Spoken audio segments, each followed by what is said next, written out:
नमस्कार, स्वागत है आपका बड़ी बहस में। मैं हूं आलोक। क्या किसान आंदोलन को सियासी दल हाईजैक करने की फिराक में हैं? क्या किसान आंदोलन की आड़ में पंचायत चुनाव और विधानसभा चुनाव की रणनीति बनाई जा रही है?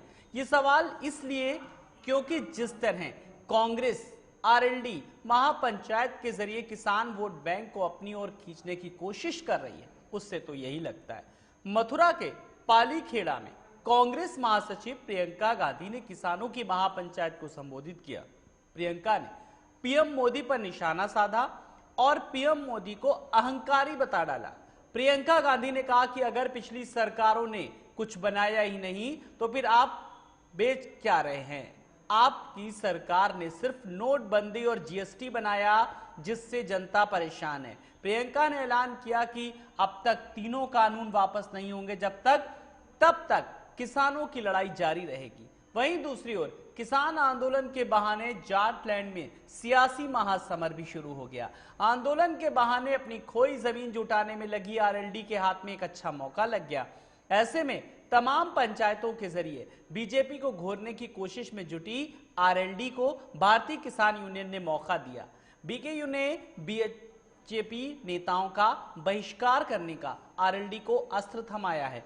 इससे पहले आपको बता दें कि समाजवादी पार्टी ने भी किसान आंदोलन की आड़ में सियासत चमकाने का काम किया था, जिसके बाद से सवाल उठ रहे हैं, क्या वाकई किसान आंदोलन का राजनीतिकरण हो गया है? क्या किसान आंदोलन सियासत की भेंट चढ़ गया है? आज की बड़ी बहस इसी मुद्दे पर।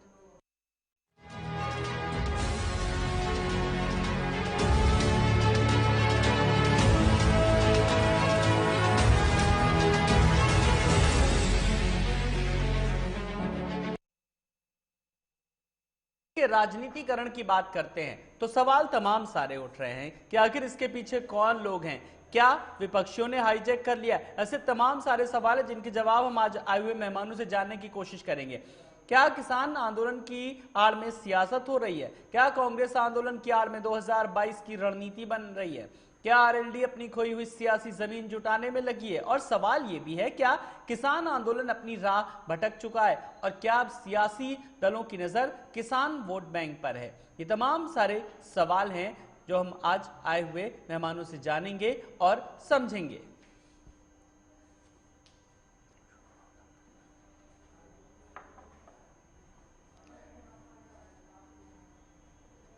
तो क्या किसान आंदोलन अपनी राह भटक चुका है? और सवाल ये भी कि क्या किसान आंदोलन को सियासी दल हाईजैक करने की फिराक में हैं? और क्या किसान आंदोलन की आड़ में पंचायत चुनाव और विधानसभा चुनाव की रणनीति बनाई जा रही है? ये ऐसे सवाल हैं क्योंकि लगातार सरकार साफ तौर पर अपनी बात रख चुकी है और इस बीच विपक्ष जो है वो अपनी लगातार बात कह रहा है और इस बीच किसान अपनी मांगों पर लगातार अड़े हुए हैं।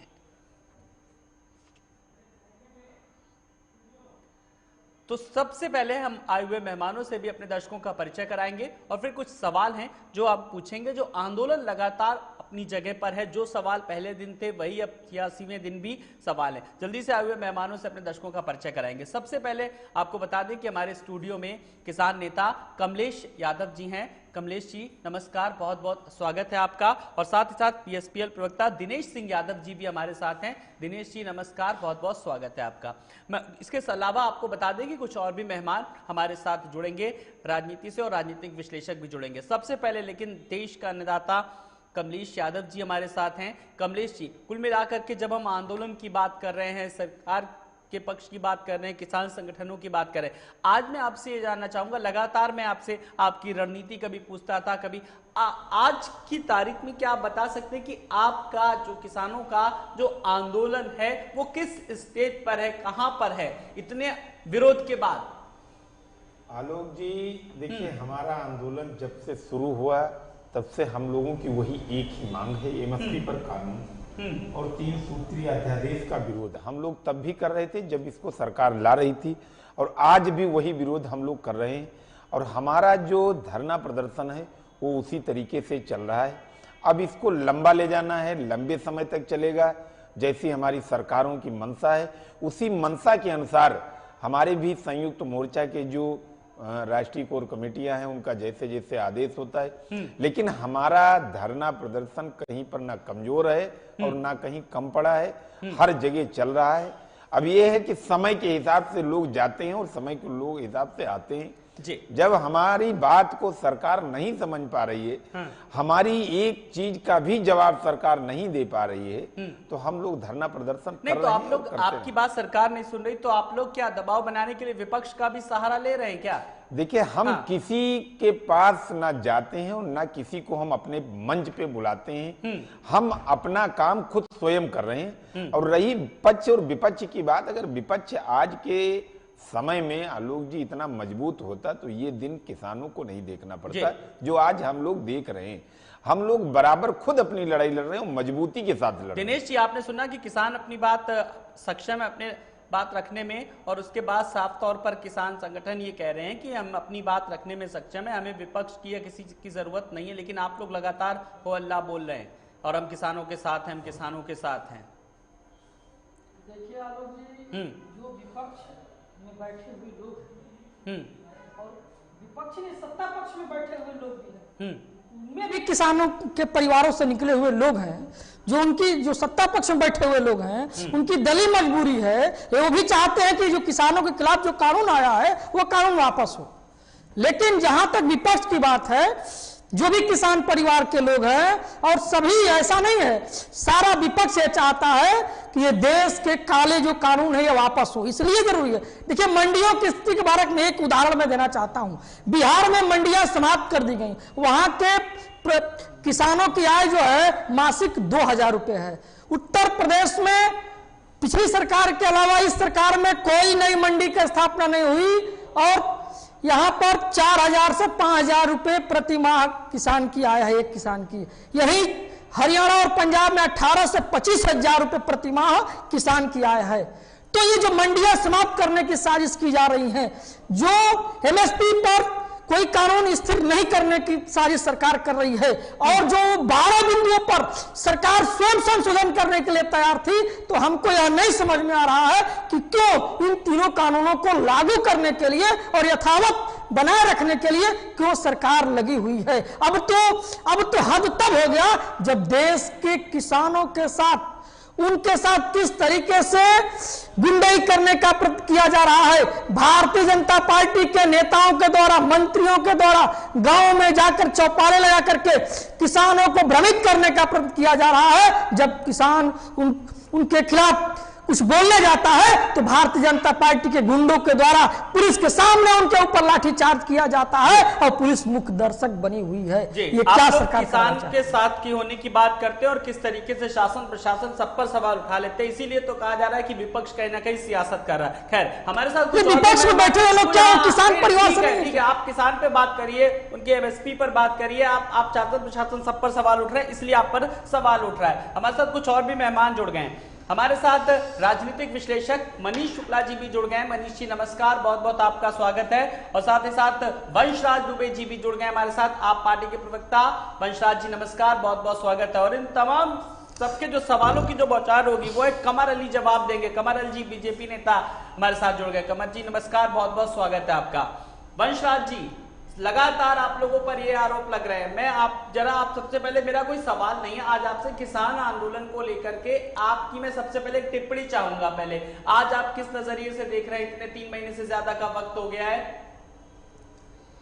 देखिए आलोक जी, बहुत दुखद है कि 90 दिन लगभग हो चुके इस आंदोलन को, और देश का अन्नदाता जो अपनी चंद मांगों को लेकर सरकार से गुहार लगा रहा है।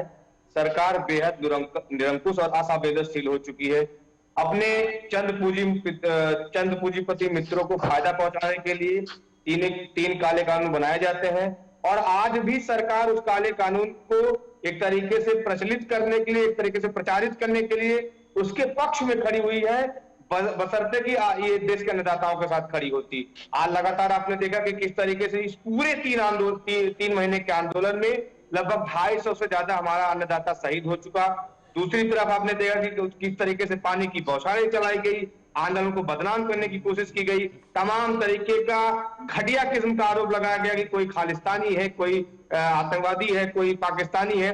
तो इस तरीके की जो मानसिकता है केंद्र में बैठी भारतीय जनता पार्टी की सरकार की, मुझे लगता है कि सरकार को अपनी हट धर्म छोड़नी चाहिए और इन तीनों काले चलिए कानून देखिए, जो है सरकार आप सरकार पार्टी उसको की बात वापस कितना ले। मानती है? भाई कमर जी, जिस तरीके से लगातार विपक्ष में बैठे लोग हैं और आप पार्टी भी, सबने कहा कि सरकार को अपनी अब हठ धर्मिता छोड़ देनी चाहिए अब, क्योंकि अब ये जो किसानों का आंदोलन ये अब कहीं ना कहीं जन आंदोलन का रूप लेता जा रहा है। कमर जी।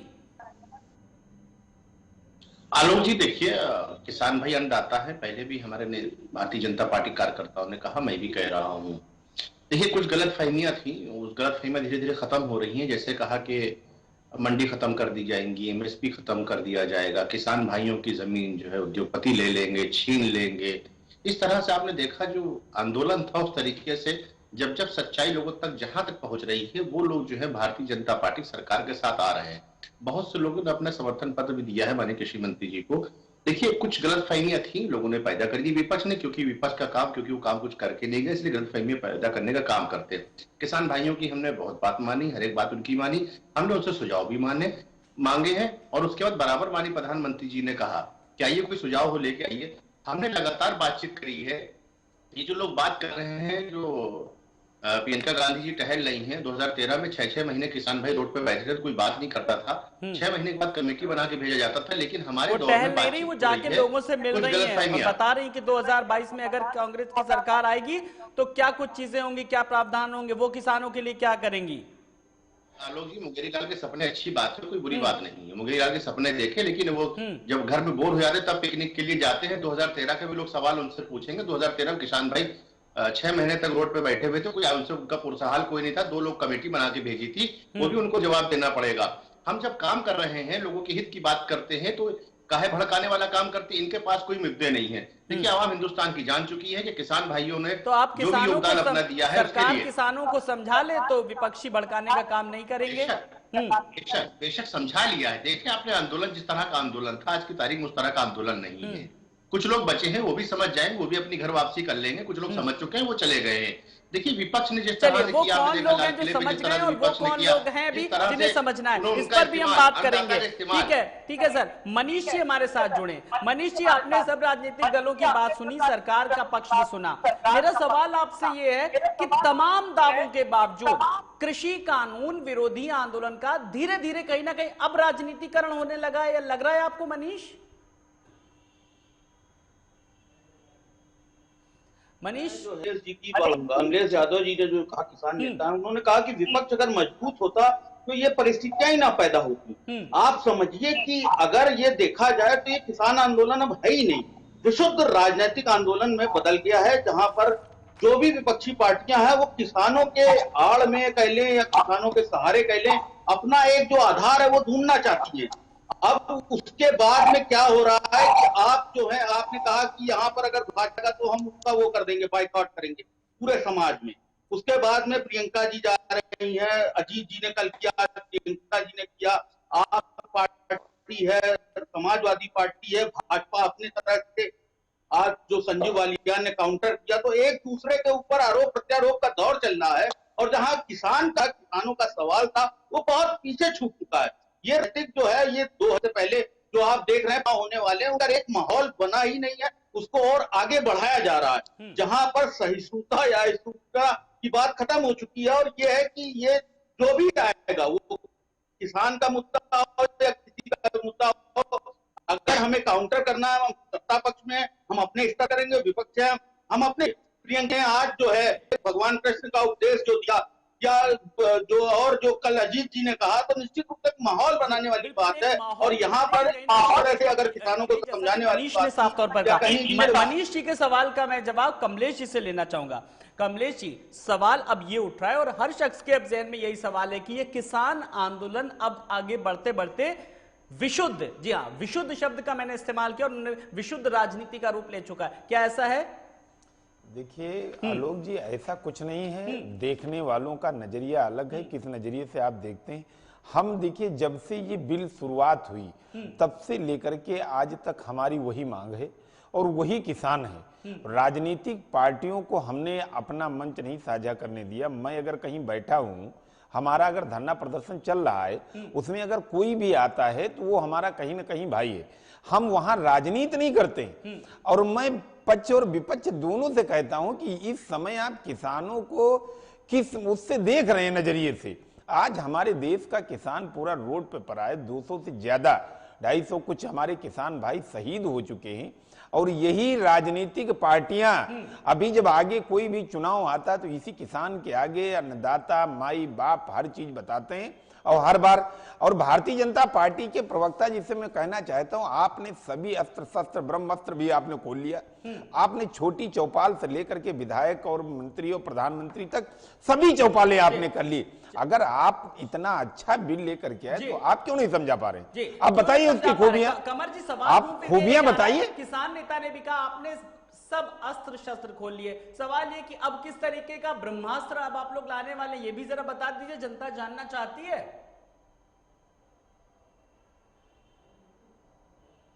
सच्चाई, अगर आवाम तक सच्चाई हम लिए जा रहे हैं, कोई गलत फहमी अगर है तो उसको बैठ के बातचीत तो करेंगे। अगर आप हम डिबेट कर रहे हैं तो इसका मतलब है कि एक रास्ता बाकी, आप भी कोई रास्ता निकालने की कोशिश कर रहे हैं। इसके लिए आपको ही बधाई। आपने अगर आलोक जी अगर आपने एक मंच चुना है, आज हमें बुलाया है, हमारी पार्टी का, हमारी सरकार का पक्ष जानना चाह रहे, उसके लिए भी आपका खैर मकदम है। क्योंकि मुझे लगता है आप भी इस तरह से एक बात कर रहे हैं, आप भी एक मदद कर रहे हैं, आप किसान भाइयों की बात उठा रहे हैं, हम आपको समझा रहे हैं, हम आपको मुतमईन कर रहे हैं। लाखों लोगों तक एक संदेश भी तो जा रहा है कि आलोक राजे जी इस डिबेट को कर रहे हैं, किसान भाई भी बैठे हैं। देखिए, सत्ता जो होती है उसमें झुक के चला जाता है। आप बताइए मेरे यहाँ कौन झुक के नहीं चल रहा है, सबको सलाम कर रहा है। और आपने बजट देखा, चाहे किसान का हो, चाहे महिला का हो, चाहे युवा का हो, चाहे बच्चों का हो, सबके लिए हमने बजट में भी देखिए प्रावधान किया। हम तो ये चाहते हैं भैया उसको एक बार जो भी व्यक्ति है उसको लाभ मिलना चाहिए। बजट उन्होंने पूरा पढ़ा है डीप में। जी दिनेश जी, आप अपनी बात रखिए। सरकार लगातार किसानों के हितों की बात कह रही, लेकिन नए बजट में सरकार किसानों के लिए क्या कुछ प्रावधान लाई, जरा आप अपनी बात रखिए जरा। अभी हमारे भारतीय जनता पार्टी के सम्मानित साथी कह रहे थे, उनको जानकारी के लिए बता दो कि जो यूनियन बजट आया है देश का, उसको एक बार पुनः पढ़ लें। किसानों के बजट में कमी की गई है, स्वास्थ्य के बजट में कमी की गई है, शिक्षा के बजट में कमी की गई है। यही नहीं, उत्तर प्रदेश के अंदर 4 वर्षों में गन्ना समर्थन मूल्य नहीं बढ़ाया गया। आप ये बता दीजिए कि आज जो गन्ना किसान जो अपने पर्चियों पर जा रहा है गन्ना की तौलाई कराने के लिए, उसके पर्चे में सरकार का समर्थन मूल्य लिखित नहीं है, वहां 0 लिखा हुआ समर्थन मूल्य। भाई कमलेश जी बताएंगे इस बात को। मंडियां उत्तर प्रदेश में पिछली सरकार से ही 4 वर्षों 3.5-4 वर्षों की सरकार उत्तर प्रदेश बढ़ी। कहां कहां नई मंडियों की स्थापना कराने का काम उत्तर प्रदेश की सरकार ने किया, ये जरा हमको बता दीजिए। और लगातार देश के किसानों को झूठ बोलने का प्रयत्न किया जा रहा है, गुमराह करने का। एक छोटी सी घटना होती है, पीठ पर टूट भारतीय जनता पार्टी के लोग करते हैं। 250 से अधिक किसानों की मौतें हो गई इस आंदोलन के दौरान। एक भी किसी के हृदय में थोड़ा सा भी उनके लिए दया के बोल नहीं निकले कि उनको श्रद्धांजलि दे दिया जाए, उनके लिए भी कुछ बातें कह दी जाए, लेकिन नहीं कही गई। क्या इस देश के किसानों का कोई योगदान इस देश की आजादी में नहीं है? देश को आजाद कराने में शाहजहान सरस्वती के नेतृत्व में 1936 से आंदोलन चला था, 32 से आंदोलन चला था, बाद में चंपारण का जो आंदोलन हुआ गांधी जी के नेतृत्व में। और यही नहीं, दिल्ली पर देश के 32 वर्ष पिछले याद करें तो टिकैत साहब 32 वर्ष पूर्व कांग्रेस की सरकार केंद्र में थी और किसानों के 3 मांगों को लेकर के दिल्ली में धरना देने का काम किया था। और उस समय की तत्कालीन सरकार ने किसानों की मांगों को मानने का काम किया था। लेकिन इस समय की सरकार देश के किसानों के मांगों को मानने तो दूर की बात है, उनके आंदोलन को झुठलाने और उसको देश विरोधी बताने का प्रयत्न ये सरकार कर रही है। वंशराज जी, मैं चाहूंगा आपसे, क्योंकि मैं विरोध विपक्ष की बात नहीं करूंगा, मैं चाहूंगा कि विपक्ष के तौर पर आपने किस तरीके से अपनी जिम्मेदारी निभाई। कितनी बार आप लोगों ने कृषि मंत्री से मुलाकात की, प्रस्ताव रखा, किसान संगठनों से आप लोगों ने मुलाकात की और अपनी बात रखी? जी मैं आज आपसे ये सवाल कर रहा हूं। देखिए आलोक जी, मैं आपको बताना चाहता हूं कि जब पूरे देश में लॉकडाउन में लोग अपने घरों में कैद थे, भारतीय जनता पार्टी जो इनके खट्टर सरकार में जो खट्टर जी जो मुख्यमंत्री हैं, जिन्होंने जून में अडानी का 100 एकड़ जमीन का रास्ता साफ किया और उसके बाद मई में अडानी की 100 एकड़ जमीन का रास्ता साफ किया, फिर जून में काला कानून बन जाता है। दफ्तर खुलवा के आदरणीय मोदी जी अपने 3 पूंजीपति मित्रों के लिए कानून बना देते हैं पिछले दरवाजे से। उस दिन से लेकर, पहले दिन से लेकर आम आदमी पार्टी के माननीय सांसद संजय सिंह जी, पहले राज्यसभा में हम विरोध करते हैं, जिसके लिए माननीय सांसद जी को सस्पेंड होना पड़ता है, रात भर धरना देते हैं। उसके बाद उत्तर प्रदेश और पूरे देश में आम आदमी पार्टी का कार्यकर्ता किसानों के आंदोलन में शामिल होता है, बिना टोपी और झंडे के। हमारे मुख्यमंत्री आदरणीय अरविंद केजरीवाल जी ने हर संभव किसानों का मदद किया, जब भी उनको जरूरत पड़ी, पानी की, टॉयलेट की, वाईफाई की, जो भी सुविधाएं आदरणीय अरविंद केजरीवाल जी से मांगी गई, माननीय मुख्यमंत्री जी ने उसको उपलब्ध कराने का काम किया। आलोक जी, मुझे लगता है कि जो अभी यहाँ पे कमर अली जी बैठ के बोल रहे हैं कि समस्या यह है कि तीनों काले कानून को समझ नहीं पा रहे हैं। देखिए, मुझे लगता है कि भारतीय जनता पार्टी की समस्या ये नहीं है कि किसानों को तीनों काला कानून समझ में नहीं आ रहा है। भारतीय जनता पार्टी की समस्या यह है, भारतीय जनता पार्टी के नेताओं की समस्या यह है कि तीनों काला कानून किसानों की समझ में आ गया है। और जो माननीय मंत्री जी सदन में कह रहे थे कि कोई मुझे एक शब्द बताए कि इसमें काला क्या है, अरे मेरे भैया, तीनों के तीनों काले कानून में सब कुछ काला है। अगर कुछ भी बचा होता तो बताया जाता आपसे। और आज 3 महीना हो गया, 3 महीना से आप अपने नेताओं को नहीं समझा पा रहे हैं, तो आप देश के नेताओं की कौन सी बात करते हैं। दूसरा, आपने एक चीज कहा आलोक जी, आपने एक चीज कहा कि भाई राजनीति हो रही है। अरे मुझे बताइए आलोक जी, जिस देश में सुई से लेकर रोटी तक का दाम, सुई से लेकर रोटी तक का भविष्य जब राजनीति तय करेगी, और जब राजनीतिक फैसले एक तरीके से काले कानून बना देंगे, तो जाहिर सी बात इस पर राजनीति होगी। तो इस पे हम लोग चुप बैठने वाले नहीं है। होगी क्यों होगी? अगर राजनीति होगी तो फिर किसानों के हितों की बात कौन करेगा? मनीष, आप राजनीतिक विश्लेषक के तौर पर हैं, मेरा सवाल आपसे कि किसान आंदोलन की आड़ में अब कहीं ना कहीं जब संगठन के जो नेता हैं वही अपनी राजनीति पकड़ बनाने में लगे हुए हैं, खास करके पश्चिमी उत्तर प्रदेश में देख लीजिए किस तरीके से टिकैत साहब का बयान आता है, और जयंत चौधरी भी किस तरीके से, अन्य लोग भी जो गंगा जल लेकर के कहते हैं मैं किसानों के साथ। तो विपक्ष भी कहीं ना कहीं अपना पश्चिमी उत्तर प्रदेश में जनाधार, या यूं कहें कि अपनी पकड़ बनाने में लगा हुआ है, और इसीलिए यह आंदोलन कहीं ना कहीं लंबा खींचता जा रहा है।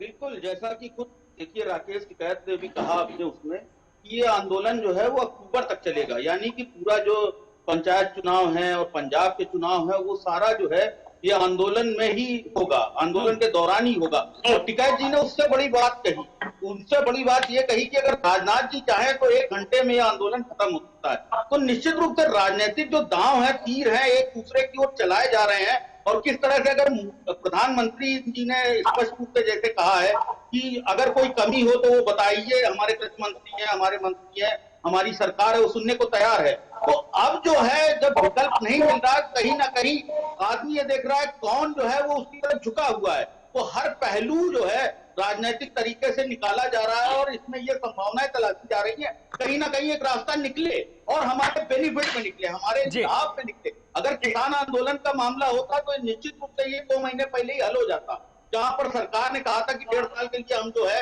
ये पूरा जो विधेयक है, बिल है, ये वापस ले रहे हैं, इस दौरान चर्चा हो, सारी चीजें खत्म हो जाती।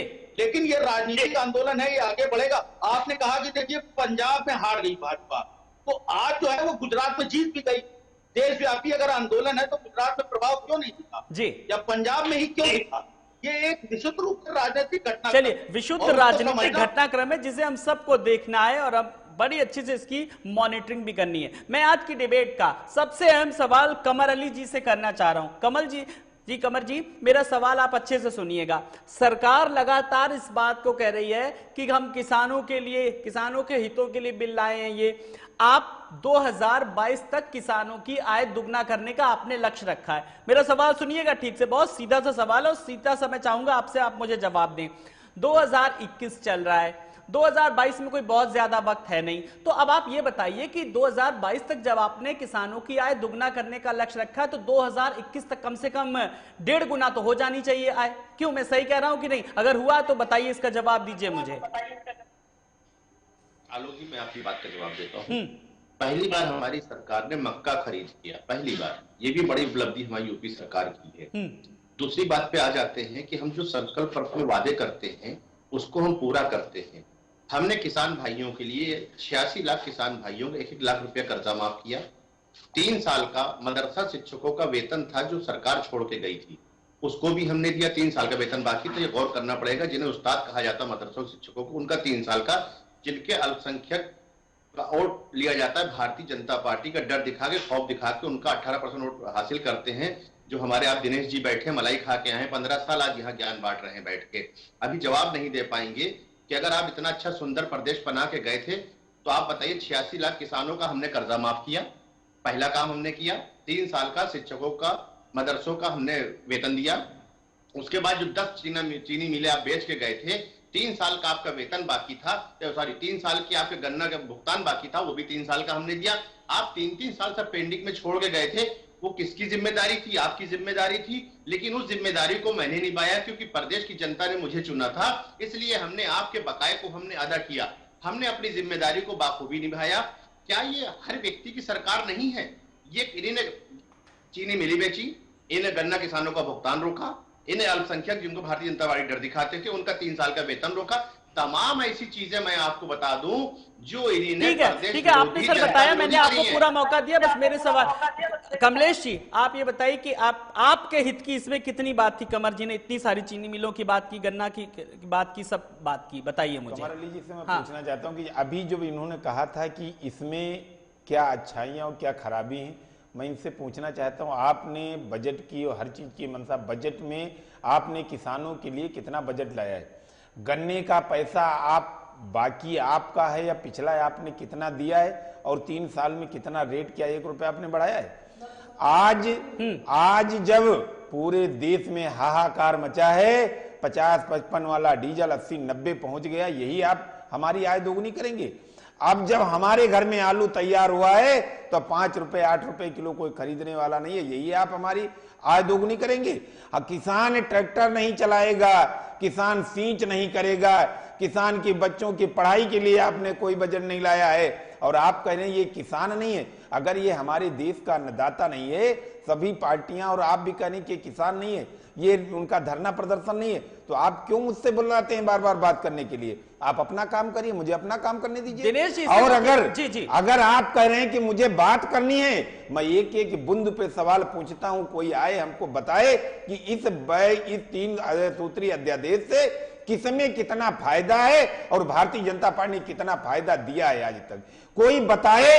जगह जगह आपने सब कुछ कर लिया है, अब जब आप जाते हैं तो किसान तो आपसे सवाल पूछेगा। सरकार को वोट इसीलिए तो किसान देता है, और जब सवाल करता है तो आप उसको गोल गोल घुमाते हैं। आप हर बिंदु का सवाल का जवाब दीजिए। प्रधानमंत्री जी अगर चाहें तो एक दिन बैठ करके सबसे बात कर सकते हैं। किसी नेता ने जब से वार्ता बंद हुई दोबारा किसी ने बुलाया? किसान संगठन कितना दौड़ते रहे, आप नहीं बुलाएंगे कौन बुलाएगा? कोई नंबर दे दीजिए, हमारे टिकैत साहब ने तो कहा था, जिससे हम ही फोन कर लें। बार बार वही सवाल होता है, बार बार कोई उसका जवाब नहीं मिलता है। जब तक जवाब नहीं मिलेगा तब तक धरना तो दिनेश जी फिर जवाब फिर कैसे लेंगे? फिर क्या विपक्ष को और भी ज्यादा दबाव बनाने का अब वक्त आ गया है क्या? और ज्यादा तभी जवाब मिलेगा क्या? निश्चित रूप से देश के अन्नदाता आज जिस तरीके से 90 दिनों से ज्यादा दिन का आंदोलन हो गया, 250 से अधिक लोग इस आंदोलन में शहीद हो गए, तो निश्चित रूप से सबको इकट्ठा होना पड़ेगा, इसको लड़ना पड़ेगा। सदानंद स्वामी जी ने भी कहा था कि वर्गवाद को भी बढ़ावा देने की जरूरत पड़ती है आंदोलन को आगे बढ़ाने की। मैं कहना चाहता हूं जिस तरीके से भाई कमर भाई साहब कह रहे थे, मैं एक बात हमारे नेता सदस्य शिवपाल सिंह यादव जी बार बार कहते हैं, इस सरकार, केंद्र की सरकार ने झूठ बोलने का काम किया। रोजगार देने का नाम हो, किसान का नाम हो, अल्पसंख्यक का नाम हो, यह अधिकार अगर 5 लाख छात्रवृत्ति दिया, 85 लाख छात्रों ने आवेदन किया था, क्यों आपने 5 ही लाख को दिया? आप मदरसे को समाप्त करने की साजिश रच रहे हैं।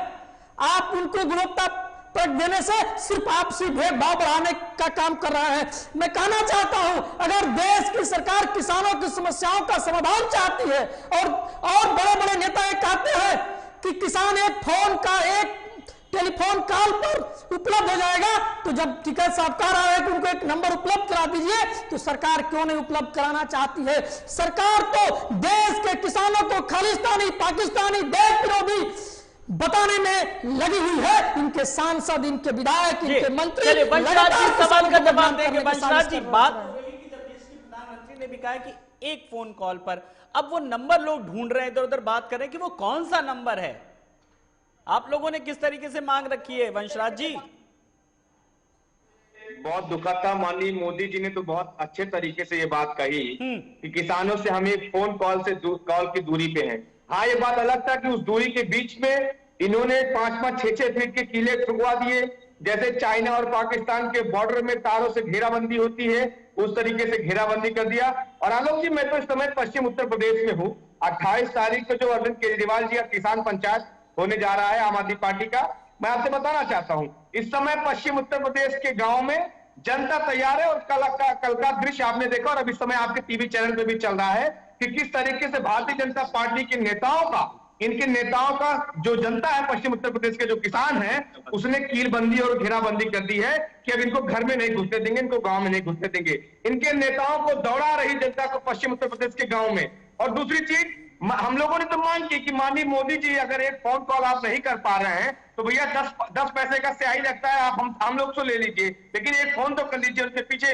दूसरा, आपने देखा कि आज इस तीनों काले कानून में जो सबसे ज्यादा रोष है, आलोक जी, चौधरी चरण सिंह जी ने जो जमींदारी प्रथा खत्म की थी उत्तर प्रदेश और पूरे देश में, मुझे लगता है जो प्रधानमंत्री चौधरी चरण सिंह जी ने जो ये जमींदारी प्रथा खत्म की थी, भारतीय जनता पार्टी के जो हमारे आदरणीय नेताजी हैं और देश के जो प्रधानमंत्री आदरणीय नरेंद्र मोदी जी हैं, उन्होंने अपने चंद पूंजीपतियों के लिए ये दोबारा से जमींदारी प्रथा लागू कर दी। और मुझे लगता है हिंदुस्तान के निर्माताओं को हमारी जो रोटियां हैं उसको जो तिजोरी में रखने का एक तरीके से काम करने जा रही भारतीय जनता पार्टी, ये बेहद दुखद होने वाला है। जी चलिए, आने वाले समय की जब हम बात कर रहे हैं, कमर जी लगता है अपनी बात रखना चाह रहे हैं। जी कमर जी, आपको मैं मौका दे रहा हूं, अपनी बात रखिए पूरी, जो सवाल उठाए विपक्ष ने। आलोक जी, इनकी आवाज बंसराज जी की नहीं आ पा रही है, पता नहीं क्या तकनीकी कारण है। हाँ। लेकिन कुछ ज्ञान बांट रहे हैं, मुझे लग रहा है, क्योंकि इतनी देर से ज्ञान बांट रहे थे। मेरे एक सवाल का जवाब दे दे। डीटीसी बसों से इन्हीं आनंद विहार स्टेशन पे कोरोना काल में उत्तर प्रदेश के, बिहार के लोगों को जो छोड़ के आए थे, 2 करोड़ जनता इनसे संभलती नहीं है। और पूरे हिंदुस्तान कमर भाई आप बताइए, देखिए, आप इस तरीके से नहीं सुन तो लीजिए। अगर आप कोरोना पे बात करेंगे और आपको नहीं बात आपने करी कि आपको करना चाहिए थी, आपको इस बात का आलोक जी जवाब दीजिए इनसे, क्योंकि ये बड़ा, चलिए सर, हमारा ये मुद्दा नहीं है। फिर कांग्रेस का आएगा कि उसने बसें बनवाई। फिर सबसे बड़ी बात, जो भगवान बन के आए कोरोना काल में, जिन्होंने वाकई में मदद करी, वो है सोनू सूद साहब। जिन्होंने किस तरीके से लोगों की मदद करी, कोई नहीं भूलेगा। मेरा ये मुद्दा नहीं है, मैं आज समस्याओं को लेकर के बात कर रहा हूँ। घोटाला किया, थर्मोमीटर में घोटाला किया। अरे आप कोरोना पे ज्ञान मत दीजिए महाराज। सर, अब पटरी पर आ रही है, अब थोड़ा सा पीपी किट की बात मत करिए। अभी अब आंदोलन की बात करिए, किसान आंदोलन की, वो किस तरीके से समाप्त हो। जी मनीष, कुल मिलाकर सवाल यह है कि दिल्ली की घटना के बाद कहीं ना कहीं यह साफ तौर पर कहा जा सकता है कि किसान आंदोलन जो है वो कहीं ना कहीं कमजोर हुआ है और सरकार भी कोई बहुत ज्यादा ध्यान नहीं दे रही है। बिल्कुल, आप ये देखिए कि 26 जनवरी के जो पहले की स्थितियां थी, उसमें सरकार जो थी वो किसान को हाथों हाथ ले रही थी, जो आंदोलन था। उसके बाद में आंदोलन इस तरह से यू टर्न हुआ है कि किसान और सरकार के बीच में जो एक वार्ता का पुल था वो डिरेल हो गया। अब वो कह रहे हैं कि भाई नंबर इनको नहीं मिल रहा है, वो कह रहे हैं नंबर हमारा इनके पास में। पहले भी बातचीत हो रही थी, अभी भी बातचीत हो रही है, लेकिन ये बातचीत जो है धरातल पर कब आएगी ये देखना पड़ेगा। खुद किसान आंदोलन के जो वरिष्ठ नेता हैं, संयुक्त मोर्चा के दर्शन पाल सिंह जी हैं, राकेश कैद जी हैं, इन लोगों को देखना पड़ेगा। सरकार की ओर से जो कृषि मंत्री हैं तोमर जी हैं, इन लोगों को आपस में एक बार फिर से समन्वय बनाना पड़ेगा। और ये जो है एक जो है जो आपसी समन्वय बनाने की जी मनीष, कमलेश जी से आपका सवाल का जवाब लेता हूं मैं। कमलेश जी, जो आपसी समन्वय, अभी भी क्या हालात ऐसे हैं, क्या परिस्थितियां हैं ऐसी, क्योंकि लगातार सरकार ने जो ऑप्शन सुझाए उन पर आप लोग अमल नहीं कर रहे हैं। चाहे वो कमेटी बनाई कोर्ट ने, उसके सदस्यों पर आपत्ति है, 1.5 साल होल्ड करने की बात की, कृषि मंत्री से लेकर के गृह मंत्री तक से बातचीत हो चुकी, लेकिन समस्या जस की तस जो पहले दिन थी वही 3 महीने के बाद है। आलोक जी, अभी जो मनीष जी ने कहा, तो बात सही कह रहे हैं कि हमारे नेता भी चाह रहे हैं कि हम आंदोलन को किसी तरह के, मेरी बात पे सहमति बने और हम बात सरकार से कहें। बिल्कुल मनीष जी, आपकी बात को मैं सहमति हूं कि हमारे नेता भी चाह रहे हो, सरकार भी, लेकिन जो चीज मैं उनसे कह रहा हूं वो बात वो क्यों नहीं मानते। आज जो ये 3 सूत्री अध्यादेश आया है, इसके बाद अभी अन्य बिल जो सरकार बगल में रखे हुई है, वो जिस दिन आएंगे उस दिन मेरी वो हालात हो जाएंगी कि हमारे देश का किसान आत्महत्या करने के लिए मजबूर हो जाएगा। हम कुछ ऐसी चीजों को रखे हुए हैं सरकार अगर चाहे, अच्छा कोई यही आंदोलन नहीं, पूरे देश में पता नहीं कितने आंदोलन हुए जब से बीजेपी बनी, तब कितने के आंदोलन हुए और कितने निर्णय भी भारतीय जनता पार्टी के नेताओं ने लिया। ये कौन सा ऐसा बिल है जिसपे सरकार बात नहीं करना चाहती, और अगर करती है तो सहमति क्यों नहीं बनती है? भाई अगर करें, सहमति क्यों नहीं बनती है? मनीष आपकी बात से बहुत इत्तेफाक रख रहे थे और बड़े सहमत भी थे कमलेश जी, जो कि किसान नेता हैं। अब आप बताइए, बात हो रही है लेकिन बात बन क्यों नहीं रही है? कैसे, क्या आप कोई सुझाव देना चाहेंगे मनीष आज? क्योंकि कमर जी भी आज आपकी बात सुन रहे हैं, वो भी हो सकता है कि पार्टी तक पहुंचाएं। तो यही है कि देखिए, पंचायत चुनाव जैसी है वो निपट जाएंगे, उसके बाद में कहीं ना कोई रास्ता निकलेगा। भाई ये जो है अंत में यही है कि जब अपनी अपनी जोर आजमाइश खत्म हो जाती है, जब बीजेपी या तो पंचायत चुनाव में हारेगी या जो विपक्षी दल है वो हारेंगे, उसके बाद में कहीं ना कहीं तो प्लेटफॉर्म में आना ही पड़ेगा। अंत जो है वो बातचीत ही है। आपको बातचीत करनी पड़ेगी, वो सरकार को भी करनी पड़ेगी, वो जो है किसानों को भी करनी पड़ेगी, विपक्ष को भी करनी पड़ेगी। ये जो है बिल्कुल अड़ियल रवैया, ये बहुत दिनों तक नहीं चलेगा। कहीं ना कहीं आपको एक प्लेटफॉर्म पे आना पड़ेगा। जैसा आज जो कमलेश जी ने कहा है या टिकैत जी ने कहा है कि भाई राजनाथ जी को आप सामने लाइए, मीडिएटर बना दीजिए, 1 घंटे में समस्या का समाधान हो जाएगा। क्या संजीव बालियान जी ने कहा कि जो विपक्षी दल हैं, जो रालोद के हैं, सपा के हैं, वो भी हमारे अपने हैं। तो हर तरह से कहीं ना कहीं एक माहौल बनाने की कोशिश हो रही है, लेकिन जोर आजमाइश है, सब अपनी अपनी ताकत आजमा रहे हैं। और ये जो है मैंने जैसा पहले कहा, ये विशुद्ध राजनीतिक आंदोलन है। आपकी पार्टी आंदोलन से उपजी है, लगातार किस तरीके से आप भी प्रदर्शन देख रहे हैं। हर आंदोलन का कहीं ना कहीं एक अंत होता है, लेकिन इस आंदोलन का आप किस तरीके से हर्ष देखते नजर आ रहे हैं आने वाले समय में? आने वाले समय में मैं आपको बताना चाहता हूं आलोक जी कि ये सरकार तो झुकेगी और जो हमारे देश का जो अन्नदाता है, जो हमारे देश के लाल हैं, उनकी जीत होगी। और भारतीय जनता पार्टी जो देश के दलालों के साथ खड़ी है, उन दलालों की हार होगी। दूसरा, आपने अभी कहा कि इस आंदोलन का राजनीतिकरण हो गया। आलोक जी, मैं बताना चाहता हूं कि आंदोलन का राजनीतिकरण उसी दिन हो गया था जिस दिन सदन के अंदर माननीय मोदी जी खड़े होकर बात कहते हैं कि तो आंदोलन जीवी और परजीवी लोग हैं। अरे भारतीय जनता पार्टी के हमारे यहाँ नेता बैठे हैं, प्रवक्ता बैठे हैं, जरा ये बताएं कि जो स्वतंत्रता का आंदोलन हुआ था 1947 में, जो जेपी का आंदोलन हुआ था, जो आरक्षण का आंदोलन हुआ था, जो इमरजेंसी में आंदोलन हुआ था, जो आंदोलन हुआ था, जो अन्ना आंदोलन में आंदोलन हुआ था, वो आंदोलन से निकले नेता आखिरकार वो क्या है, आंदोलन है कि परजीवी है, क्या है? ये देखिए कहीं ना कहीं एक तरीके से चलिए सवाल ये कि आप और मुझे लगता है कि मेरा सवाल कितना आंदोलन पर इतना क्यों फोकस पर कर रही है। चलिए मेरा सवाल नहीं आप हाँ जी वंशराज जी, चलिए अपनी बात पूरी कर लीजिए, मैं मौका दे रहा हूँ पूरा। जी मैं वही कह रहा हूँ कि देखिए आंदोलन इसलिए फोकस है क्योंकि कभी भी जब भी इस लोकतंत्र में तंत्र गड़बड़ हो जाएगा, तो डॉक्टर लोहिया जी ने जो नारा दिया था कि अगर सड़कें सूनी हो जाएंगी तो सदन आवारा हो जाती है, और जब सदन आवारा हो गई है तो दोबारा से सड़क को गर्म करने का समय है, और सड़क गर्म होती है आंदोलन से। तो ये आंदोलन हो रहा है, आंदोलन रुकेगा नहीं। एक पक्ष राजनीतिक दलों का या विपक्षियों का एक पक्ष ये भी है कि अपनी सियासत भी तो लौटानी है, खोया हुआ जनाधार भी तो लौटाना। क्यों दिनेश जी? इसीलिए तो सवाल लगातार विपक्ष को पर भी उठ रहे हैं। सत्ता से सवाल होंगे, जो सत्ता में रहेगा और बहुत बड़ी मात्रा में जन आकांक्षाओं की लोभ दे करके जनता से मत हासिल किए गए, जिसके प्रतिफल प्रचंड बहुमत की सरकार केंद्र बनी। और हमारे नेता श्री शिवपाल सिंह यादव जी के साफ साफ मानना है कि देश के अंदर जो सरकार बनी है, जनता के आकांक्षाओं को लेकर के जनता को भरोसा दिलाकर के जो सरकार बनी, किसानों की आय दोगुनी करने की बात कही, नौजवानों को 2 करोड़ रोजगार देने का कहा गया, देश के अल्पसंख्यकों को सम्मान और सुरक्षा की गारंटी की बात कही गई। लेकिन आज हो क्या रहा है? देश के किसानों के साथ लगातार छलावा करने का काम किया जा रहा है। जो यूरिया की खाद थी पहले 50 किलो होता था, 45 किलो रह रहा है, लगातार कम किया जा रहा है। डीजल का दाम क्या हो गया, पेट्रोल का दाम क्या हो गया, हाय तौबा किस तरह मचाते थे।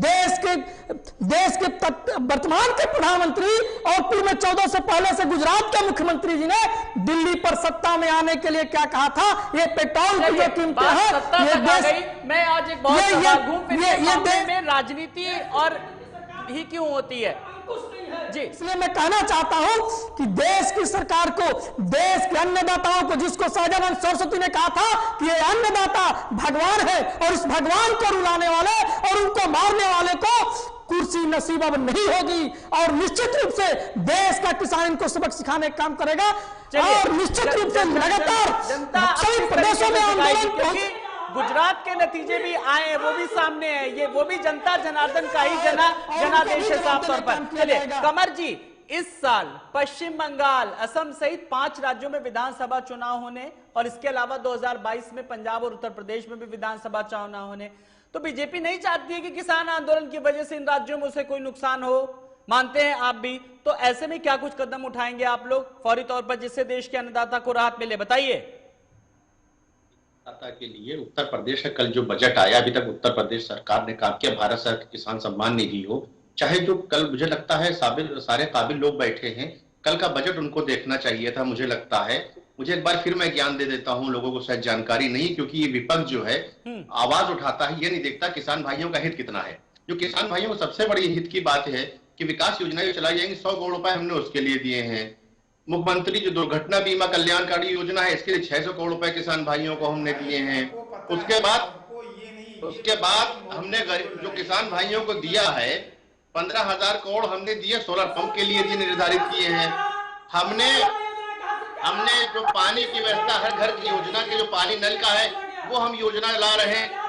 आप पढ़ लीजिए थोड़ा सा दिनेश जी, ताकत लगाने से, जोर लगाने से आपके कर्म छुपते नहीं हैं। जो आप 15 साल प्रदेश को लूट के गए हैं, आप ज्ञान बांट रहे हैं, ऐसे फालतू ज्ञान नहीं बांटे जाते हैं। आपके ऊपर उस अन्नदाता की हाय लगी है जिसकी अभी आप बात कर रहे थे कि भगवान नहीं छोड़ेगा, तो आपका जो हश्र हुआ है वो भगवान की ही बदौलत हुआ है। एक एक करके सुनूंगा। अन्नदाता को आप के गए हैं, 15 साल लूट के गए हैं। दिनेश जी इतना जोर मत लगाइए, इतना जोर ना लगाइए, जोर लगाने से सच्चाई नहीं दबती है। जो गलत आदमी होता है चीखता चिल्लाता ज्यादा है, तो आप गलत आदमी ना बनिए, आप संयम रखिए। चीखने चिल्लाने से, आवाज दबाने से सच्चाई नहीं छुपेगी। आप इतना ही ज्ञान बांट रहे थे, जो कर्जदार आप बना के गए थे उत्तर प्रदेश में किसान भाइयों को, अन्नदाता को, उन्हीं का हमने 86 लाख कर्जा माफ किया है। आज हम अगर योजनाएं लेके आ रहे हैं, अगर हम दे रहे हैं, पानी व्यवस्था फ्री कर रहे हैं, आप बताइए हमने इतनी योजनाएं दी हैं। आप एक बात बता दीजिए, आप संतुष्टि नहीं होते हैं, आप सत्ता लोभी हैं, आप सत्ता लोभी हैं। जो सत्ता लोभी लोग होते हैं वो किसी का हित नहीं कहते हैं। आपने 15 साल राज करने के बाद एक उपलब्धि अपनी आप बता दीजिए, अपनी दुकान लेके आप अलग हो गए हैं, आपने मलाई काटी 15 साल, आपके पास क्या एक जवाब है? आप जवाब नहीं दे सकते, आप सिर्फ चैनलों पर बैठ के चीख सकते हैं, चिल्ला सकते हैं, गिनाई और उन्होंने अनदेखी की गई, ये विपक्ष का साफ तौर पर कहना है। मनीष, कुछ ऐसे सवाल हैं जो मैं बजट को लेकर भी बात करूं, आपने भी डीप स्टडी करी होगी बजट को लेकर के, किसानों को क्या मिला, और जो सरकारें हैं, जो सरकार किसानों को लेकर के सवाल उठा रही हैं, जहां पर दूसरे सरकारें हैं वहां पर, चाहे वो छत्तीसगढ़ की बात करें, चाहे वो राजस्थान की बात करें, वहां पर किसानों को क्या कुछ ऐसी बहुत सहूलियतें दे दी इन सरकारों ने? देखिए, मुद्दा जो है वो मूलभूत जो है आज चर्चा का विषय, ये बहुत बड़ी बात है आलोक जी की किसानों के मुद्दे पे देशव्यापी चर्चा हो रही है। भले ही उसका कारण किसान आंदोलन रहे हो, सरकार का अड़ियल रवैया रहा हो, या विपक्ष रहा हो, या आंदोलन का राजनीतिकरण रहा हो, लेकिन पूरे देश भर में ये किसानों की समस्या आज की समस्या नहीं है। जो एमएसपी है किसानों को शुरू से नहीं मिल रहा था। किसानों की जो मूलभूत समस्या है, जो बताया जा रहा है कि 5 रुपए का आलू बिक रहा है, 7 रुपए का आलू कोई खरीदार नहीं है, तो ये एक मूलभूत समस्या है। और ये मानना पड़ेगा, हमें किसानों का दर्द समझना पड़ेगा कि किसान किस पीड़ा से गुजरता है। जब उसकी पूरी फसल तैयार होती है, उसकी फसल का मूल्य 0 हो जाता है अंत में। भाई, जो आप कीमत लगाते हैं वो कीमत जो बाजार रेट पे कहीं है ही नहीं। तो निश्चित रूप से सरकार के जो कानून है वो भी एक तरह से देखने वाले हैं कि किसानों को किस तरह से लाभकारी होंगे जब मार्केट मिलेगा। जैसा कि कोर्ट ने भी कहा कि आप एक मार्केट पूरा मुहैया कराइए, तो मार्केट जो है, जब विकल्प मिलेंगे तभी मार्केट तैयार होता है। और अभी तक जो है ये बात सच है कि किसानों को उनका जो है जो मूल्य था वो बिचौलिए खाए जा रहे थे। ये बिचौलिए हैं, ये पूरा जो समाज है, ये किसानों को उनका हक देना चाहिए। और ये मुद्दा जो उठ रहा है किसी भी रूप से उठे, आप किसी को भी उसमें दोषी ठहराइए, किसी को भी आप समर्थन कीजिए, लेकिन किसानों की जो मूलभूत समस्या है, अगर बिल्कुल इसका सवाल हल ये निकल किसानों जाता की है जो तो मूलभूत समस्याएं हैं सरकार को उन पर कहीं ना कहीं फोकस करना चाहिए। कमलेश जी, आप किसान की तरफ से हैं, पूरी तरीके से अपनी आवाज को बुलंद कर रहे हैं। मेरा सवाल आपसे है कि संयुक्त किसान मोर्चा के सदस्य बार बार इस आंदोलन से राजनीति को दूर रखने की बात करते हैं, लेकिन अब मोर्चा के नेता ही राजनीति की बात करने लगे हैं, इसीलिए सवाल उठ रहा है। देखिए आलोक जी, संयुक्त मोर्चा के जितने भी सदस्य हैं, हमारे राष्ट्रीय अध्यक्ष दादा मान सिंह जी, वो सभी लोग मिलकर के अपनी मांग सीधे सरकार से कर रहे हैं। हम सरकार को इसीलिए लाए थे कि सरकार हमारी बात मानेगी। आज हमें नहीं लगता इतना बड़ा कभी आंदोलन पहले भी हुआ होगा, और अगर सरकार चाहे तो जो 2 महीना 3 महीना 4 महीने से चल रहा है, ये बैठ करके तुरंत भी बात हो सकती है। लेकिन भारतीय जनता पार्टी के कमर अली भाई से जब हम लोग कोई सवाल पूछते हैं या किसी अन्य नेता से जब अपनी हम बात कहते हैं, किसान न्यूनतम समर्थन मूल्य मांग रहा है आपसे, तो ये लोग 2000 और क्या क्या पैसा और क्या क्या बजट गिनाने लगते हैं। आप बजट आपने नहीं, पूरे देश ने देखा है कितनी प्रशंसा हो रही, व्यापारी और किसान कितनी प्रशंसा कर रहा है। आप किसानों के लिए खाद पे कितना बिल लाए हैं, कृषि यंत्र पे कितना बिल लाए हैं, और कितना हमारी सिंचाई और मड़ाई और गुड़ाई के लिए और ट्रैक्टर पे कितना आप बिल लाए, ये सबको पता है। आप जो धरना प्रदर्शन हमारा चला है आज से कल तक आपने देखा होगा आलोक जी, समस्त इलेक्ट्रॉनिक और प्रिंट मीडिया ने सबने दिखाया कितने किसानों ने ट्रैक्टर से गेहूं के खेत को जोतने का काम किया है। क्यों किया है? 50 रुपए वाला डीजल आज 90 से 100 पार होने लगा है। मजबूर हो रहा है किसान, और आगे आने वाले समय में भी इतना आय आप दोगुनी मत करिए। एक बेटे को पालने में जितनी मेहनत लगती है, उससे ज्यादा मेहनत खेत में अनाज पैदा करने में लगती है। हमने इसलिए आपको नहीं लाया था कि जूते खड़ी हुई फसल मुझे जोतना पड़ेगा। हम जिस फसल को तैयार करते हैं उसको लेके मंडी जाएंगे, कोई खरीदने वाले नहीं मिलेगा। हम न्यूनतम समर्थन मूल्य मांग रहे हैं, और हरियाणा और पंजाब में मिल रहा है। यहां से ट्रकों माल जाता है, यहां 800-900 वाला माल वहां 1800-1900 में खरीदा जाता है। वहां क्यों मिल रही है? आप जवाब दीजिए, सवाल करिए, जल्दी से सवाल के जवाब दीजिए। कमर जी, आप खाली घुमाइए मत गोल गोल। ठीक है, चलिए कमर जी, समय बहुत कम है, जल्दी से कमलेश जी के सवाल का जवाब। यूपी सरकार सारे किसान भाइयों का माल जो है एमएसपी पे ही खरीदती है। अरे क्यों झूठ बोल रहे भैया? ये मसले कितने परसेंट ये भी देख लीजिए। जाके गांव में देखिए, गांव में जाके देखिए कि किस तरीके से 800-900 रुपए खरीदारी हो रही है। जरा कमर जी से सबने सवाल किया है, इसलिए मुझे आ रहा हूँ दिनेश जी, जरा कमर जी को सुनने के फिर मैं भी आ रहा हूँ। कमर जी को दिनेश जी तो डिबेट खराब करने आते हैं भाई। दिनेश जी डिबेट खराब ना किया करिए, सबको अपनी बात रखने मैं मौका दे रहा हूँ सबको। चलिए मैं चाह रहा हूँ क्योंकि देश के अन्नदाता को बुलाया है। ठीक है, चलिए अपनी बात रखिए कमर जी, मैं इसीलिए बात कर रहा हूँ जी। देखिए, एक टारगेट होता है उत्तर प्रदेश सरकार का, वो एमएसपी पे ही खरीद रही है। जिन कर्मचारियों ने गड़बड़ किया तो उनको हमने जेल भी भेजा है। सबसे ज्यादा अगर अधिकारी जेल गए हैं 1100 लोग से हमारी सरकार में गए हैं। देखिए, अन्नदाता के साथ जो हमने लक्ष्य तय किया उसको होगा पड़ेगा, हमने खरीदना पड़ेगा। हम वो खरीद रहे हैं। मक्का खरीद पहली बार किसी भी सरकार में मक्का खरीद नहीं करी थी, हमारी सरकार हमने चालू किया। हम अन्नदाता के साथ हैं, हम किसान भाइयों के साथ हैं।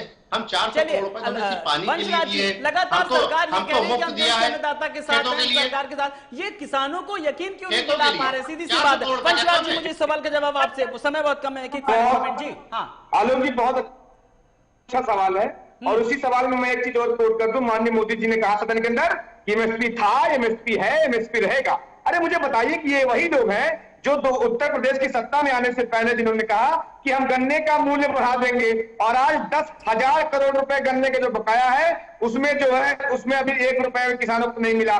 दूसरा, इन्होंने कहा था कि हम सत्ता में आते हैं C2 + 50% किसानों को देने का काम करेंगे, स्वामीनाथन आयोग की रिपोर्ट लागू करने का काम करेंगे। उसका क्या हुआ? आनंद, यहाँ पे छोड़ देते हैं, ज्ञान बैठते हैं आप वाले। जुमलेबाज लोग हैं। चलिए, सवाल तमाम सारे उठ रहे हैं। स्वामीनाथन आयोग की रिपोर्ट को लागू कराने की बात की गई थी। मनीष, अब मैं आपसे इस चीज को जरा समझूंगा। कृषि कानूनों के विरोध की आड़ में राजनीति नहीं होनी चाहिए, ऐसा कहा जा रहा है। इस आंदोलन को किसानों तक ही सीमित रखा जाना चाहिए। इसकी जिम्मेदारी कौन लेगा? और क्या आप देख रहे हैं कि अब ये पटरी पर से उतरता जा रहा है ये आंदोलन?